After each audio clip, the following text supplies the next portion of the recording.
flirties up for conversation on the show today, How to Not Settle in Dating, with the host of the Brianna Approved podcast and the creator of the relationship ebook, Reflect and Connect. It's Dr. Brianna Diorio. Hello. Hi, Benjamin. Thanks for having me on the podcast. I'm excited. Hello and welcome to Flirtations. Yes, I love it. I love the vibe. I love the energy that we have already going. Me too. Me too. We're going to have some fun today. How's your day going so far? It's been great. I'm in New Jersey, so I'm on the East Coast. I think are you in Yes. California? No. No, East Coast as well. Oh, I thought because I feel like I see Trader Joe's things. And when I lived in California, that was like the first place I ever saw Trader Joe's. But okay, so East Coast Yes. vibes. A few here. I'm in North Carolina. Yeah. Oh, nice. My dad's in North Carolina. Beautiful, although we're in full pollen season right now. I am Yeah. just glad to be here. My voice is working. I can breathe. Talk about something not being sexy on like a date, just blowing your my nose God. and just, mucus coming up. And you're just like, well, we're here, guys. So we made it. We made it. We're going to do this.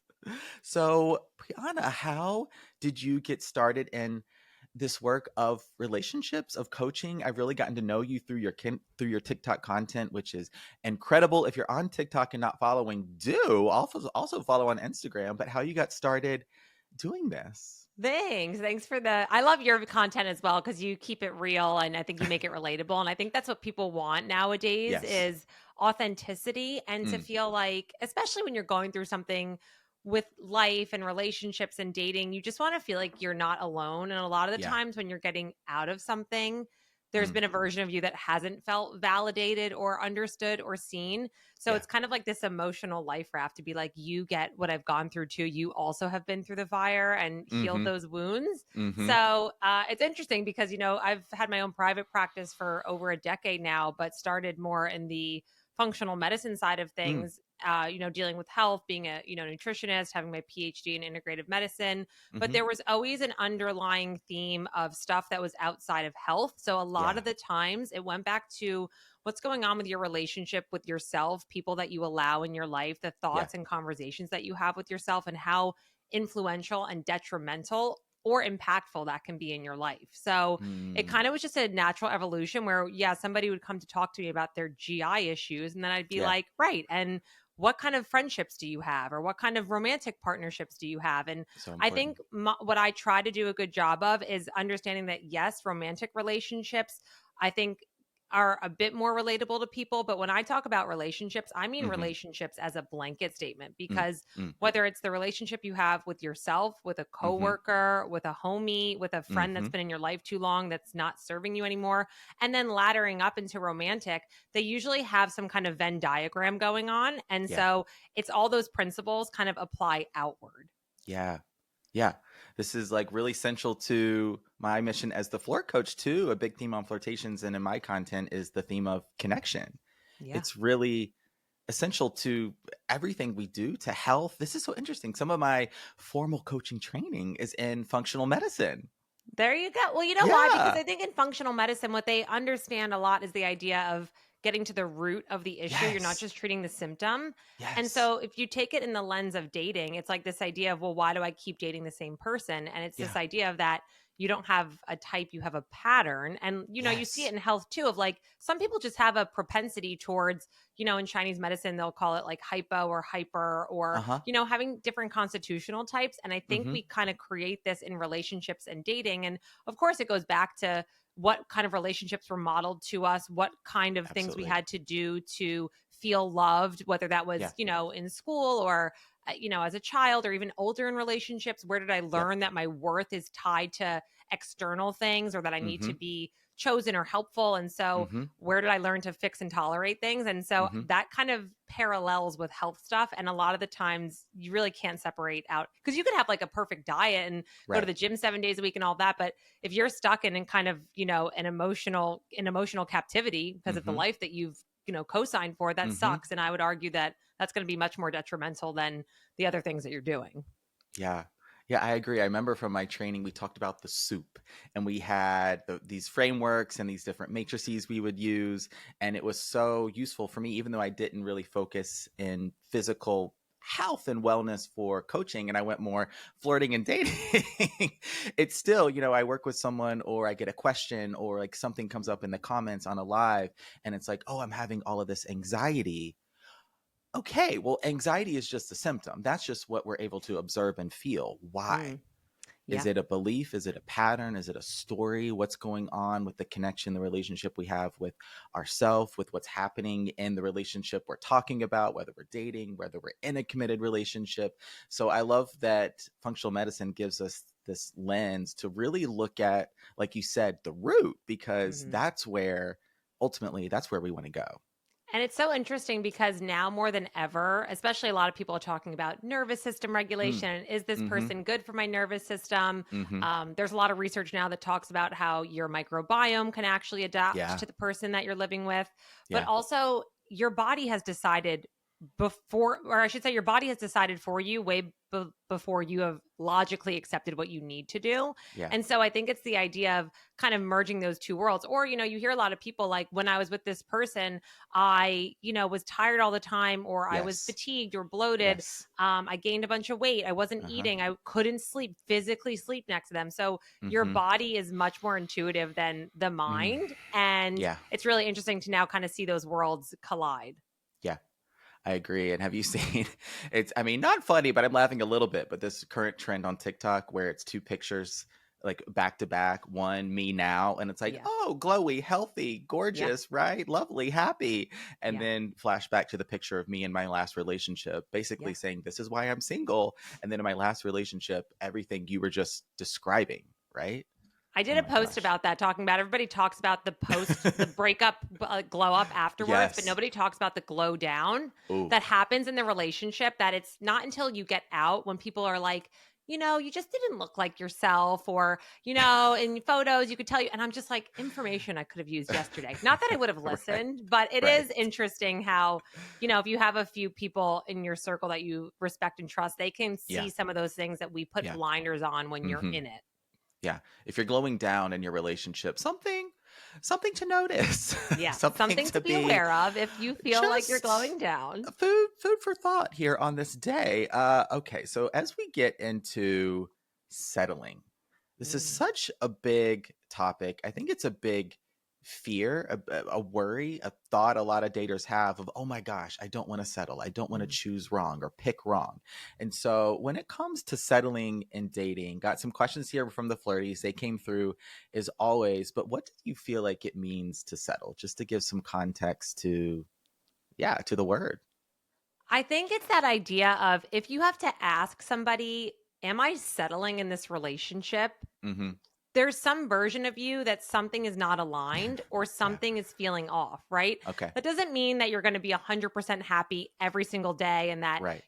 that list that you have of 500 things that you want in your partner, there's a difference between, priorities and preferences, and Mm-hmm. having core values and compatibility and things that are going to complement the relationship. So I think you have Mm-hmm. to understand it through that lens. Mm-hmm. But it's this idea, if there's been this kind of ambivalence for a while, and Mm-hmm. you've been feeling unsure, and you're kind of like looking for permission from other people to be like, well, what do you think about this? Or even if that's just an internal dialogue that's been going on for quite some Mm-hmm. time, it's that idea of like, how do you know if you should leave a relationship? And I'm like, if Yeah. you're asking, there's a good chance that you know what you need to do. You're just not ready to do it. Mm. You don't have the tools. Or for some people, there's a lot of that, like, well, it's not that bad. It's not bad enough to leave. It's not good enough to stay.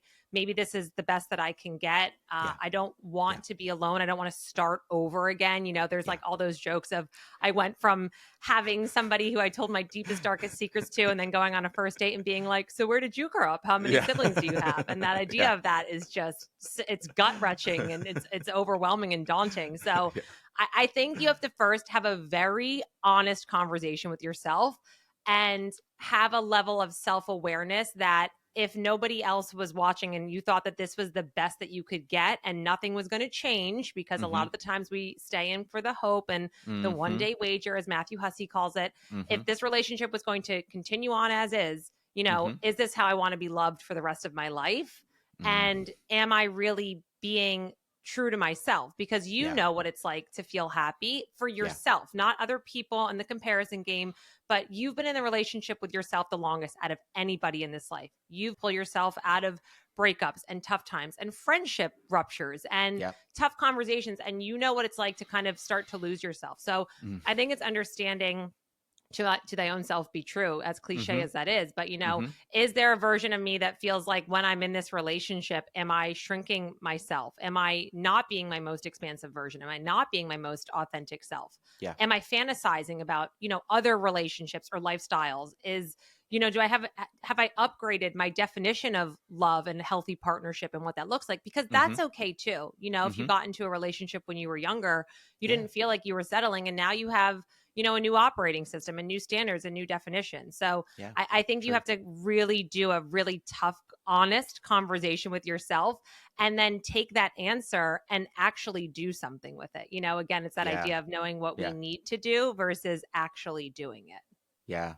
Yeah. Oh, that's so good. You're hitting on so many different experiences we're going to have in dating and relationships, depending on maybe where we're at in the dating process or we're in a relationship. And sometimes what I hear from the flirties is for those that are single, it's this fear of, oh, well, I don't want to pick the wrong person. Or like, Mhm. oh, I don't want to get into a relationship with someone, right? It's not the right fit. Or now Mhm. you're in the relationship, you're starting to date someone, and it's like, oh, what if you're starting to look over there, grass is greener on the other side kind of thing. Like, I think Sure. these are really common experiences we have dating, but ultimately what you were talking to, it's that relationship with the self. Like, I'll oftentimes tell the flirties, if you're being true to yourself, as cliche as that is, and you at least have a short list of checks boxes, some values, some lifestyle things you're looking for. Are you in alignment with someone? Do you want the same type of relationship? Right? Are Mhm. you both growth mindset oriented? You've got some goals you're working on. Are they challenging you, really pushing you to be your best self? Well, as long as you're meeting those non-negotiables for yourself, I don't think you have to worry about settling so much.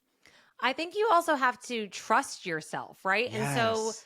self-trust and self-worth, especially if you've gotten in relationships or you've had the same patterns repeat where you're like, but I Yeah. thought I learned that lesson. Yeah. There's a version of yourself that you're almost disappointed in because you're like, how are we here again? How are we Yeah. doing this again? Right. And Absolutely. Yeah. so you say, like, do I not have the tools? Have I not evolved? And I always tell people and tell this to myself as a reminder that learning is about repetition. Yeah. Some people are quick learners and they get it the first time and they're like, Mm-hmm. got it, that burnt me, I'm out. Some Mm-hmm. people are hard, slow learners. And in order to integrate the lesson, they need repetition. They maybe need to go back one more time. They need to have one more bad relationship to realize, Me. okay, I will literally never tolerate this again. Right. So, Yeah. and trusting that if this does implode in my face, that I have enough tools, I have the emotional acuity, I have the support and the self-love for myself that I will be okay and I'll be able Yeah. to put my life together again. Yeah. And I think you have to also, again, being honest with yourself, understanding, is this a connection or is this Mm-hmm. an unhealthy attachment? Because a lot of the Mm. times when people Mm-hmm. start to get that rumbling in the relationship of like, well, I don't know, am I settling? Am I not happy? These people are doing that. We Yeah. don't want to play the comparison game, but is Right. this actually mutually fulfilling? Is it expansive? Is there genuine love and respect? Do our core vision, value, lifestyles, do those align? Is there emotional security? Is there interdependence in the Mm. relationship, right? Mm-hmm. Is there emotional safety? Those things that are Mm-hmm. really the foundation. Mm-hmm. And then is there, again, a level of unhealthy attachment that's what I'm really Yeah. clinging to, which is, again, like your fear-based, conditional, scarcity mindset, all of that. And you're so desperate to keep that alive rather than, seeing what's I could possibly gain if I left this relationship. Yeah. Yeah. That's so good. That's definitely me. A stubborn gay Libra. I have to learn my lessons just a handful of times until Benjamin, eventually I'm I'm an like, Aquarius, okay. okay? You're not telling an Aquarius what to do. I'm like, no? Okay, don't tell me what to do. I'll purposely do the opposite, and I'll do it on my own Exactly. timeline. Oh my gosh. That is so me. I'm going to figure this out for myself. Yeah. I'm like, oh, you want me to break up with him? Now I'm going to date him for another 3 months, and I'll learn the Yeah. lesson. There's That an was easy younger way out. Brianna. I don't do that No. now, but back in the day, Yeah. my mom always joked. She's like, oh, I should say that I love him then, so you'll break up with him. And I'm like, yeah, do that. Oh my God. So relatable. Yes. If there's an easy way or a hard way, I'm going to pick the hard way just because. I am a slow and hard learner. But you know what? You know what's actually really, I think, great about that is Hmm. because It makes you value the lesson, I think, a lot more because you're That's like, true. wow, it took me 6 months to claw myself out of that situation. The next time it took me 4 months. The next time it took me 1 month. And Yeah. now that it's finally, ingrained into me and my new operating Yeah. system, I saw what it took for me to get Yes. out of that and to remove those kind of people from my life. And Yes. so now the level of entry to get to me is much higher. And I think it helps actually build your self-esteem and trust again Mm-hmm. because you're like, look, I know it Mm-hmm. didn't go exactly as planned the second, third, fourth time, but I Yeah. still got out. And that I Yeah. think is what people forget is that if there's a version of you that Uh-huh. wants to be in a relationship so Uh-huh. bad and you want love and connection because we all do, Mm-hmm. but you're still willing to be like, but this isn't it, and walking away because you're being true to yourself, Yeah. then that actually shows how strong of a person that you are and that Yeah. every no is getting you closer to that yes. Absolutely. Yeah, maybe longer and harder to learn the lesson, but I feel like it's grounded right now. The Yeah. experience, the lesson, the knowledge, the awareness, the Yeah. connection to my own intuition. Yeah, like if I come into a dating situation, to a relationship that isn't fulfilling, it's taking more from me, more than it's giving. It's not complimentary, it's very draining. I'm not going to stay longer than I should be staying. No, Yeah. I'm going to get up on out of there. Yeah. I'm going to Yeah. be And no one just can ever very take okay to that do lesson that. away from you, which is nice Yeah, too. Like, yeah, maybe you have some of the emotional scars and you're dealing with the emotional shrapnel, sure, but that lesson, sure. like nobody's ever, once you graduate from, your master's degree to a PhD, no one's taking that away from you. Right, right.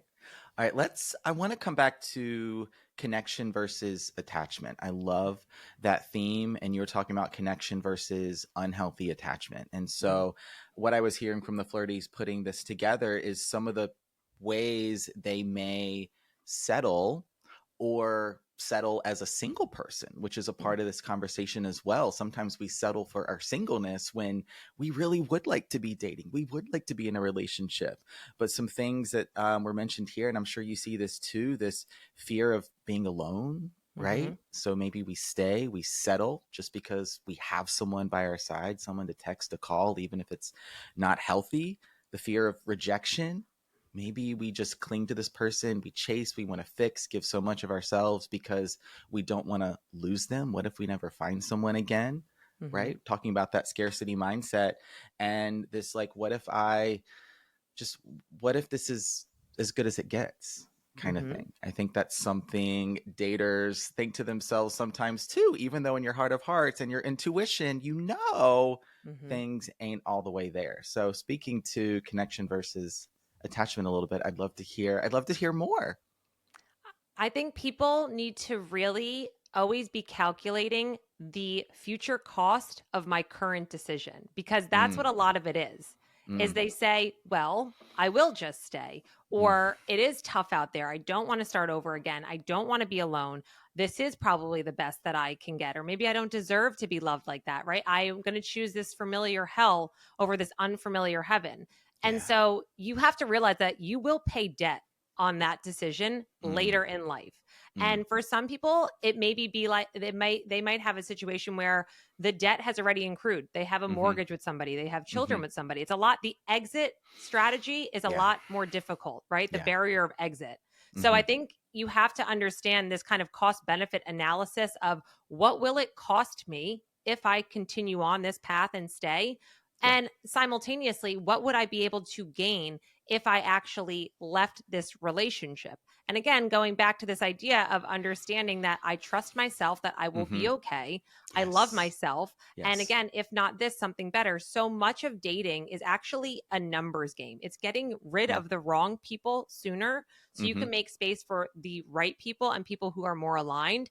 But Mm-hmm. a lot of that is you have to look at your relationship with endings. My dear friend, Christina Rice, she actually wrote a book called The Codes of Divine Love, and it talks a lot about the energetics and frequency of connections and relationships. It's an Mm-hmm. amazing book. I would recommend Mm-hmm. it to anybody. Okay. But she talks a lot about this idea of like the contract is up. And just like any other contract in your life, you kind of have to look at it and be like, listen, the Yeah. terms and conditions of this contract is you came into my life to teach me what I'll never tolerate again, or Yeah. to have an honest conversation with myself, or I said Mm-hmm. I wanted this kind of life and I'm, Mm-hmm. settling for this here. So where am I living out of alignment? Mm-hmm. And again, taking the ownership, you have to take the responsibility because nothing Yeah. changes if nothing changes, right? And so Exactly. if you're not going to be the one to say, this is not enough for me, there's a really good chance that the other person is kind of co-creating this same environment where it's like, it's good enough, it's okay. But if you want that expansive life, like, what would it feel like for me to actually choose myself? And what would it feel like for me to be in a healthy, fulfilling relationship? Like, the comfort is not the same thing as compatibility, and understanding where am I choosing from a place of that. So I think it goes back to taking responsibility and understanding where you're going to probably have to, again, as Matthew Hussey talks about, throwing a grenade into your own life.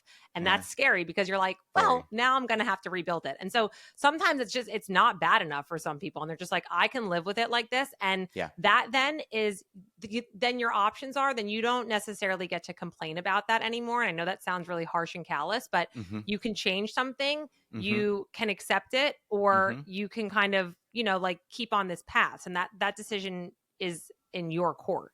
Exactly.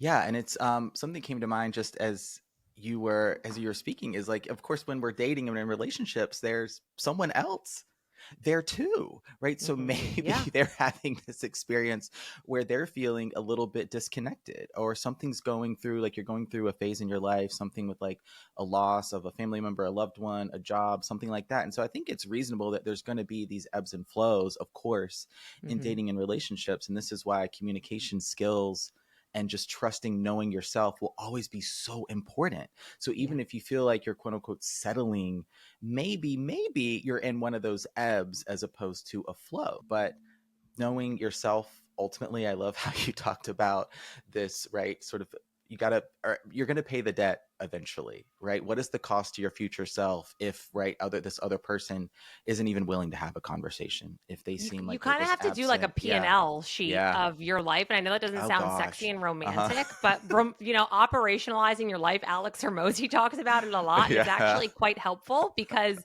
again, I think you have to also understand that, like, having needs is what I want and deserve. And then what's not being fulfilled in my life. Like, if that is something that's going to really move the needle for you, and you need that to feel seen and heard and understood and valued, and, have this expansiveness in other areas of your life, you shouldn't feel bad about that. And I think sometimes people feel bad, and they also have to understand who they're dating now. The version of who you dated in the beginning isn't always the version of the person that you're breaking up with. And what happens is people conflate the two, and they're like, but in the beginning they did X, Y, Z, and they did this. And I'm like, but that is not who you're breaking up with. You're breaking up with the reality and the average of the person that you're dating. And I think, again, going back to relationship math, if you could look at the average of the person that's showing up in the relationship, what is the average of our rupture repair ratio? What's the average of the person that's showing up? On average, how often do I feel supported and emotionally safe and understood, right? So it's like looking at the average of their actions, behaviors, and patterns, and making your decision off of that, not the high highs or the low lows. Like, where is the relationship most of the time? Yeah. That is so true. I'm glad I know what P&L stands for.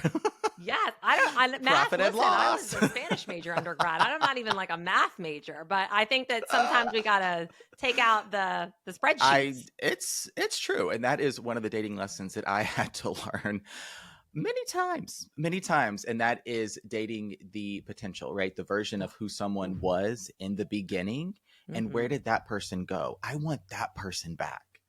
But was it actually? I have theories on this, because where did they go? Or was that actually, that's not who they actually ever were. It just took you some time to see who they finally are. And that's why you're so confused, because you're like, where did that person go? And you're like, no, they were only able to maintain that representative for 3 months, 6 months, 9 months. And you didn't see them in a situation that required them to show up as a co-pilot, or somebody who could hold emotional space for you, or somebody who could be there for you in the tough times. And you're like, oh, so when it's not just like fun and margaritas and date night, and I actually need you, and I'm having my own issues right now, this is who's showing up. That's actually who they are. We just haven't had the opportunity to see it yet. That is the accurate description of what was happening. Yes. So for any flirties listening that have had this experience, come back to this part of the interview, because that is the truth of what's actually happening. Yeah. I personally struggled with that for a long time in relationships, because I would always say that. I'm like, I don't understand, like, cognitive dissonance. Why did they act like this for 3 months? And it's usually around that time that the mask falls, and you're like, oh, right, because in those 3 months we were just you're having a lot of fun. You're Yeah. having the cocktail of dopamine and Yeah. adrenaline and oxytocin, and Yep. you're not really doing like tough life things together. So, I mean, sometimes you are, right? Like some people Sometimes. get catapulted, but a lot of the times that's what dating in the beginning is supposed to be. It's the trial run. Like, do I like this Mhm. person enough to have you come into my life more and more, and kind of, putting them on a 90-day PIP plan to be like, let's see what you got. And let's Yeah. see, how aligned this is. And in that beginning too, I think that is when you kind of turn some blind, especially if you've been single for a really long time. You're just like, Right. finally somebody who gets me and sees me. And I think it's just like, kind of like if you've just been hungry for a really long time, you're like, well, these scraps will do. And you just don't Yeah. really know. Yeah. The honeymoon phase of early dating that is really fueled by a lot of neurotransmitters. There's a lot of chemical things happening in the body that are creating that connection and that bond. But then once those start to normalize, which is just natural, it's just biology, Totally.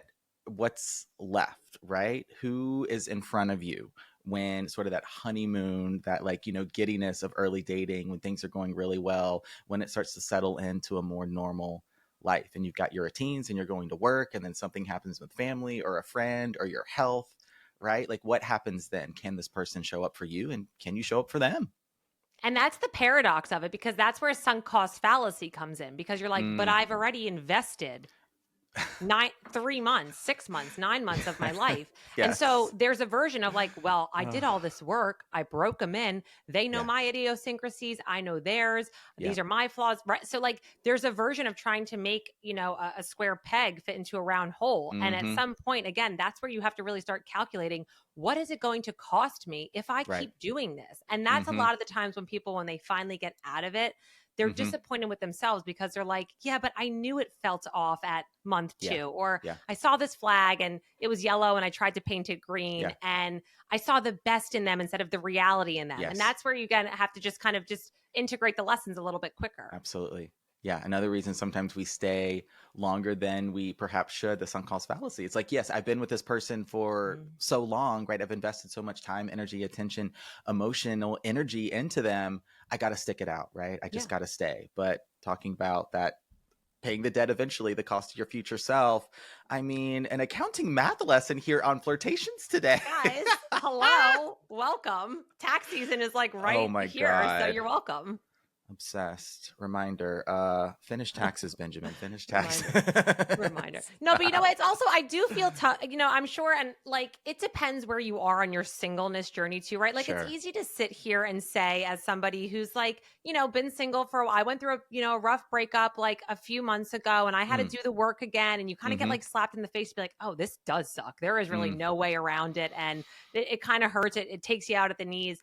So when you're on the other side of it, it's easy to sit there and be like, yes, that Right. you have to be aligned, right? Like, so when you're in it, you can't underestimate the emotional pull that it has. But that is sometimes when your self-worth has to be stronger than your feelings. Your feelings don't always matter, actually, because your feelings will leave you fucked up sometimes, because they will make you do things that are emotionally charged, that, again, the ROI on that emotional investment is not going to be great. And the emotional hangover that will ensue because you had that lonely night and you wanted to text them, or it was the holidays, right? So it's like, you have to sometimes kind of, again, I always say that your emotions could be advisors, but they can't be drivers in all of your situations. Yes. That's so good. I recently made a video about this. It's like, I feel like sometimes what we do in the videos we create, right, podcasts, it seems like pretty straightforward advice, and you're listening back, you're like, oh yeah, duh, that makes sense. But when you have emotions and attraction come into the mix together, and maybe, right, it's a Saturday night and you're recently single and you're home alone, all your friends are busy, or you're just really in your feels. Oop. Yeah, and you have to sometimes just write it out and be like, I tell people all the time that being sad and missing somebody is part of the terms and conditions of a breakup. So it's true. Just what it is sometimes. Doesn't make it hurt any less, but that also doesn't mean that you made the wrong decision or that you should go back, because multiple emotions can be true at the same time. You can feel sad and miss the life that you had, the routine, the habits that you had, but also know that you are making the right decision and moving forward. That is so true. But play back that director's cut, I call it, not that fantasy highlight reel. You got to play back the director's cut, behind the scenes, full length. Extended edition, right? The unedited? Correct. From the archives. It's always the best version anyway. Yes. Truly. The most authentic version. I want to talk about perfection a little bit.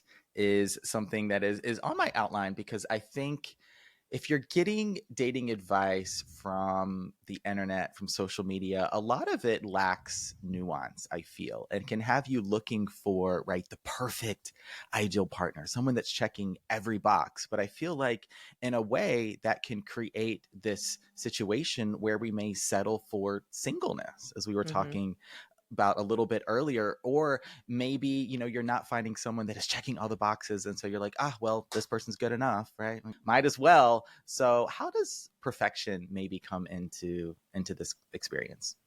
It's a great question, because I don't think that you need to find somebody who's perfect. You need to find somebody who is perfect for you in whatever definition that means for you. And again, this is where compatibility and complementary aspects are important.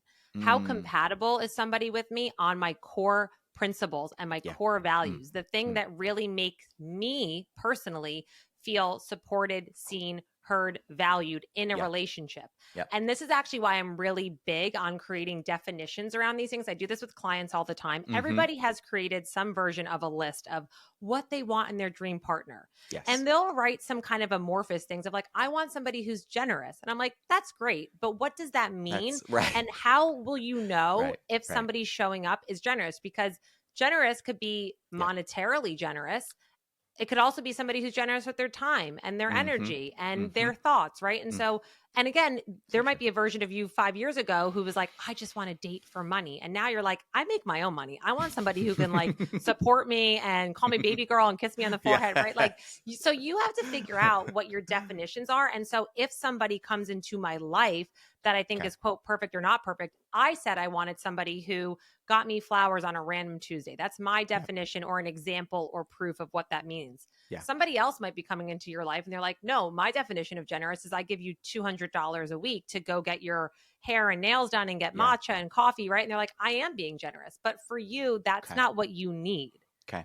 Right? So it's really important to figure out not only what your values are, I call that your header. You need the subheader of like, but if somebody came into my life, what would that have to look like? What would that feel like? So I have proof for when emotions are very rampant in the beginning of like, it's exciting and they're sexy and they're texting me, right? When that cools down a little bit, you're like, no, let me take out my guardrail of what I said I wanted. So again, this is kind of like that double click of, love languages and all of that. But so people, I always joke, I'm like, who doesn't want to get gifts and have attention? Like I want all 5 of them, obviously, right? Yes, but please. They hold different weights. And so I think you have to, again, be honest with yourself and not feel bad about it. Sometimes people feel bad about being like, maybe I'm needy and I'm high maintenance. And I'm always like, first of all, you're not needy. You have needs. And number one, you've been maintaining yourself for a while. So you're allowed to want what you want. Yes. And I think it's good. Tell people what you want from jump so that you can get rid of the wrong people sooner. Because again, so many people are afraid of having that tough conversation because they're like, but then I'll have to start over again. Good. Because if you don't have that conversation now, you're going to have it in 3 months from now when they can't show up for you in a way that you need. So I think you have to get very clear on what it is that's important to me, my values, the things, again, that make me feel aligned and that we have mutual, connection on, the things that are really going to make the relationship go the distance, things that are going to help us grow in love, not just fall in love. Those are very different things. I fall in love like 10 times a day. I make up scenarios in my head at Whole Foods and, we're both reaching for the, strawberries, right? Yes, There's a difference. at Trader Joe's. At Trader Joe's. Trader Joe's, everybody's flirting at Trader Joe's. Oh my gosh. It's I crazy. fall in love many times at Trader Joe's. So I think you have to understand what are my core wants and needs. And then I think the next step is, again, vision, values, lifestyles. How aligned are they? And understanding there is a difference between priorities and preferences. Would be nice if I had a partner who's skied. That's something I love doing. It's really fun for me. It's something that makes me feel fulfilled. Is that going to be the thing that's going to move the needle in 10 years into a relationship when we have a mortgage and kids and, a parent is lost and things like that, right? So that's a preference, not a priority. A priority is Okay. somebody who Okay. is health focused. That's something that's a core pillar for me, a core belief, right? Like that Okay. and the person that I co-parent with eventually one day, or Mm-hmm. co-create, I should say, Mm-hmm. they need to have those same principles because, and I think you have to think about the big buckets. Financial compatibility. That's a Yeah. big one. People Yeah. can tiptoe around it and be like, oh, money doesn't matter. It certainly makes life a lot easier or a lot more difficult, whether you Mm-hmm. have it or not, right? And if Mm-hmm. you're a spender and they're a saver, or you don't have a mutual shared vision for what are we doing with Yeah. this $30,000 we just inherited. So, Yeah. I think finances, communication, recreational compatibility, sexual compatibility, Yeah. intellectual compatibility, there's all these Absolutely. things, and you need to figure out your definition for those. Oh my gosh. So good. I love it. Flirties, come back and listen to this part of the interview too. I love what you said, right? You're not needy, you have needs.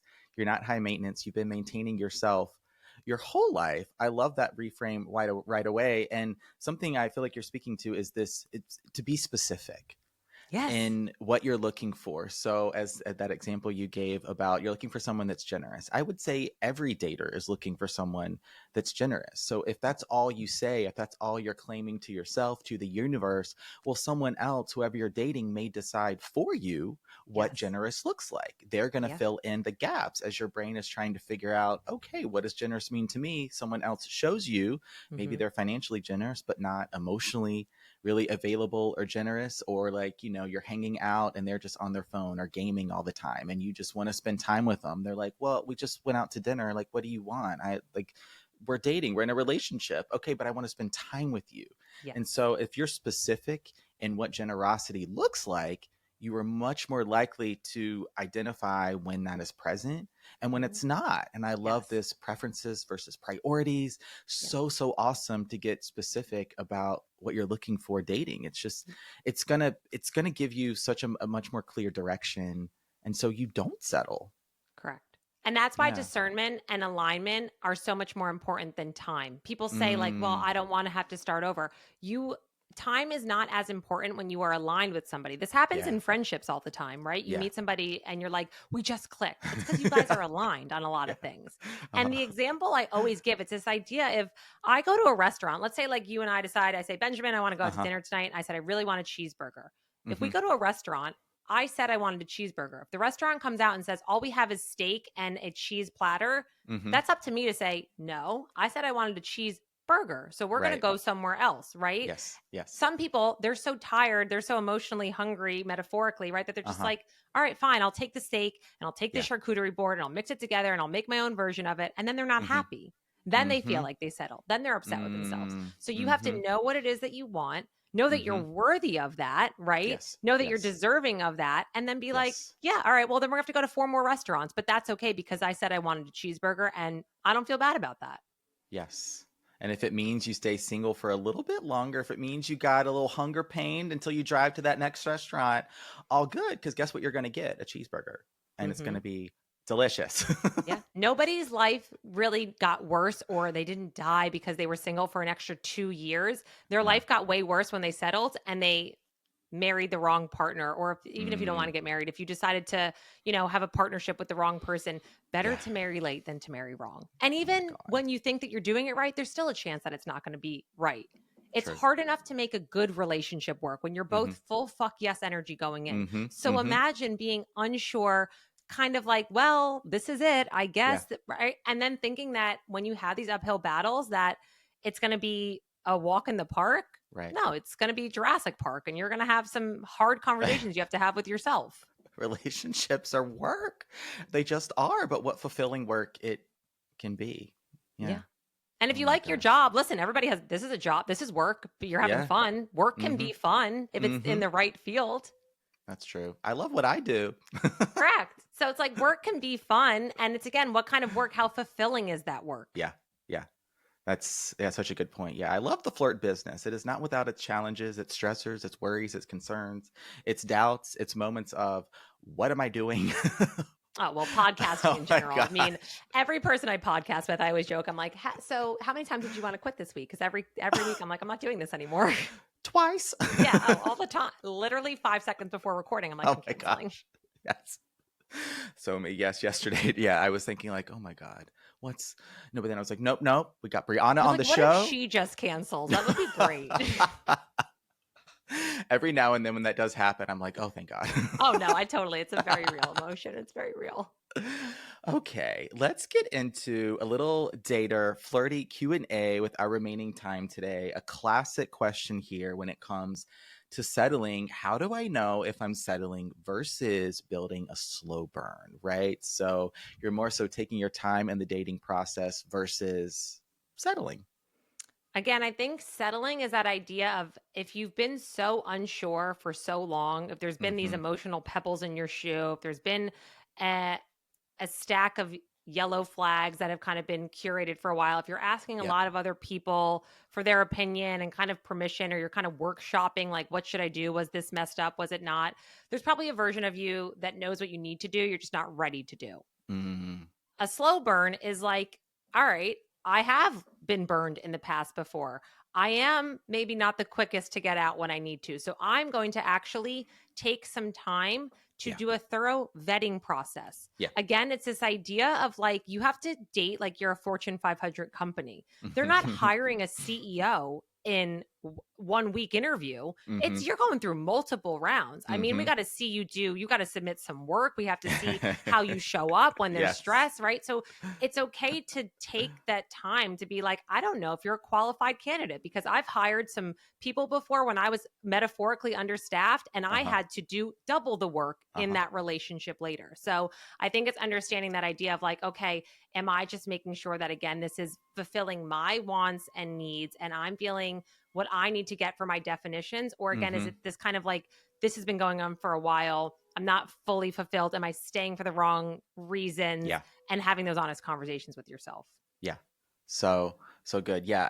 I sometimes what I, I feel like daters hear when they hear the slow burn is they equate that to settling. But what Mm-hmm. you're saying is, I mean, I love that you mentioned the word vetting, because that's really what you're doing in this early part of the dating process, using that discernment. And Mm-hmm. so the slow burn isn't absent consistency. The slow burn isn't absent like going on regular dates and Mm-hmm. talking and communicating, having those conversations sooner rather Mm-hmm. than later. So you're building alignment, is a word that's Mm-hmm. been coming up a few times, around core values, Mm-hmm. priorities, preferences, Yeah. lifestyle, Yeah. right? Compatibility on finances, sex, right? Emotional compatibility, all the things. So you're using this slow burn process, just not rushing, right? Calling someone your person after 2 weeks, Mm-hmm. but giving yourself a little bit more time, a little bit more Well, space. slow burn is relative too, because I It think is a lot of relative, people who yeah. have that jump scare of slow burn, it's because they've probably been like, yeah, there's been some version of, let's call it a spectrum of love bombing, or they were Yes, all in, yes, right? They were caught yes, up in the emotions. So it's like, yes, is it a slow burn relative to me when I got into a relationship within 2 weeks and now right, it's 3 weeks? So that feels extra slow. So yeah. I think you have to have some context there as well. Yeah. That's so important, because I understand daters don't want to, kind of like quote unquote waste their time, right? With the Totally. wrong person or someone that may not be a match. But also, this is part of the dating process. It may not work out. Correct. It's, Yeah. I always joke this idea of trial and error. That Yeah. means that there's going to be error involved. And people are like, well, I don't love that. And I'm Yeah. like, that's kind of how it works. Oh my God. Jurassic Park. Jurassic Park. Yeah, no worries. All right. This question, we talked about it a little bit earlier, but this person is saying, so the person they're dating has some vices that are perhaps unhealthy. Not specific onto what those as to what those vices are, but they're Mm-hmm. like, everything else in the relationship is going pretty well. Mm-hmm. Seems like things are good, but they've got these vices that I'm not about, right? So am I sort of overlooking or settling for what I don't like to really appreciate all these other aspects of my relationship that are good? Again, I feel like if you're asking the question, you probably have some version of the Mm, answer. You just don't want to yeah. hear it or accept it. You Yeah. have to look at what is the collateral damage of this vice, right? So Okay. let's say I'm going to assume it's something like, let's call it drinking. That's like Yeah. kind of a touchy one. And Mm-hmm. they're like, well, no, I'm a social drinker and it's not that bad. And like, Mm-hmm. it's not like I'm waking up and chugging vodka. But okay, Mm-hmm. let's say you're a social drinker and every time you go out, you get into a huge blow up fight, Yeah. or they're punching the wall, or right, things like that. You have to look at like, what is the collateral damage that is happening from that vice, and how is Yeah. that impacting and affecting my life, my Yeah. mental health, my financial health, perhaps, right? If you're always cleaning up their messes. Yeah. So I think you have to look at that. And again, where are you over indexing other things that maybe don't matter as much? So like, yeah, Mm. but they're super fun to go shopping with on Yeah. Sundays, and Yeah. then under indexing something like, okay, it's a core compatibility thing. Like, again, so for me, for example, like I'm a health oriented person. I don't need to date somebody who's sober, but if you're somebody who wants to go out Tuesday, Wednesday, Thursday, Friday night, Yeah. that's not going to work for me. It's not aligned for me. And Right. I only know that because I've dated people who have had problems with drinking. And I'm just like, Mhm. you know what? That when the cleanup crew, I'm not interested in doing that anymore. Mhm. So I think you have to ask yourself, like, what is, again, the long-term play going to happen here, and not Yeah. hoping that it's going to change, because people usually just become more of who they are. Right. Become more of who they are. Yeah. That's so true. I remember this was one of those hard lessons that took me a little bit of time to learn, because I'm very much the dater that likes to fix, that likes to Oh, give, yeah. an empath, right? Highly Oh, yeah. sensitive. So I saw this person that was not asking for help, but I perceived, oh, they were struggling in some way. They were unhappy. Like, oh, let me step in and just give all of myself, and maybe they'll stop, right? Really dating a little bit of potential as well, but it never it never worked. Like, that just got me into this space of heartbreak where you're breaking your own heart sometimes Mm-hmm. in the dating process. And so, like, the lesson I had to learn is, like, I don't want to be in a relationship with someone and they're drinking, or or Correct. with this person and this other thing that is taking up so much of their time, Yeah. energy, and attention, like Yes. forgetting that we were supposed to have a FaceTime or a phone call, or not remembering a text they sent, or forgetting a date. Like, I can't ever be in that space again. It was so harmful.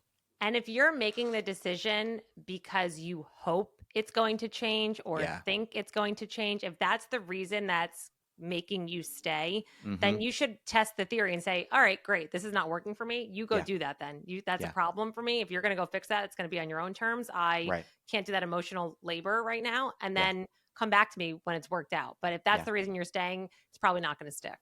Yeah. Absolutely. I think I have one more question for you from the Flirties. This one, interesting. I wanted to bring it to the conversation today about how to recognize romantic love, maybe how to differentiate that kind of true, authentic romantic love from something like love bombing. This Flirty says, afraid I won't recognize romantic love, friends, fam, easily. Like, it sounds like they come from a family that was very emotionally detached, right? There Mm-hmm. wasn't a lot of that, yes, emotional energy present in their Mm-hmm. upbringing. So they're like, what does this look like in dating?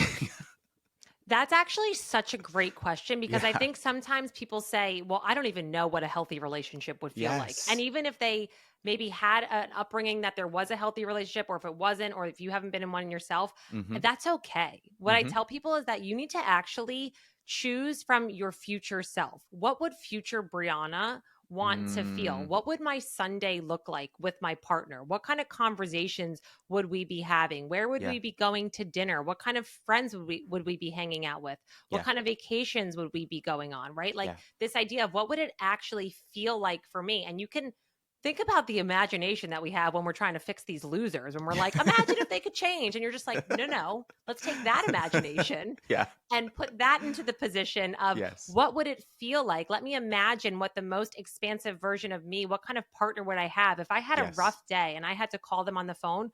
What would I want them to say to me in that moment? And Yeah. a really great reframe is that if you haven't gotten what you've wanted in a relationship so far, use that as the bookend for what I will never tolerate again, or saying, yes, Yeah. when I dated people in the past and I had a bad day, every time I called them, they were dismissing my phone or they were texting somebody else, right? So Mm-hmm. saying, when I call my future partner, I want them to take me out for my favorite cup of coffee, and I Mm-hmm. want them to, get me a sweet treat, whatever that is. And Mm-hmm. again, building that, because you need to actually start to train your body and your nervous Yes. system to feel what that feels like. Your brain doesn't know the difference between that real or that perceived mind state. So if you Yeah. can imagine, like, what does it feel like? How do they support me? What kind of environment, home environment, do I want to create for Mm-hmm. ourselves and if we have kids? And so Mm-hmm. I think learning to even just create that first, Mm-hmm. and making that, again, definition of what does healthy love look like for me. You're Yeah. allowed allowed to define that and use that as kind of, Absolutely. your personal guiding post of like, well, I said, and I do this with clients a lot. I make them Uh-huh. write a contract to themselves Oh,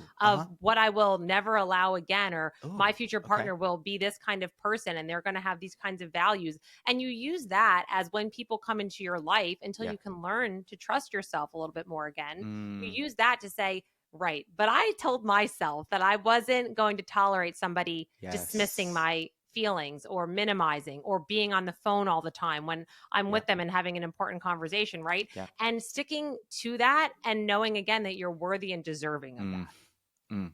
That is, So it's a little bit like build it and they will come. yeah, that is so good. I love just really building that self-trust with yourself. So, right, if you're unsure what the romantic love looks like, if you've never experienced it before, or maybe you've only experienced unhealthy attachment, love that feels more harmful or takes more than it gives, make that contract with yourself. Dare I say, Delulu is a Salulu a little bit? Build it and Yes. they will come. Yes. Yes, build it and they will come. It works. It absolutely works. I mean, that's the idea. And again, because then you have to know, like, oh, in my made up fantasy version in Right. my head, like Right. this is what it felt like, and I have this person coming to me and they're acting like this. That is so not a match. Then Yeah. this is a no for me.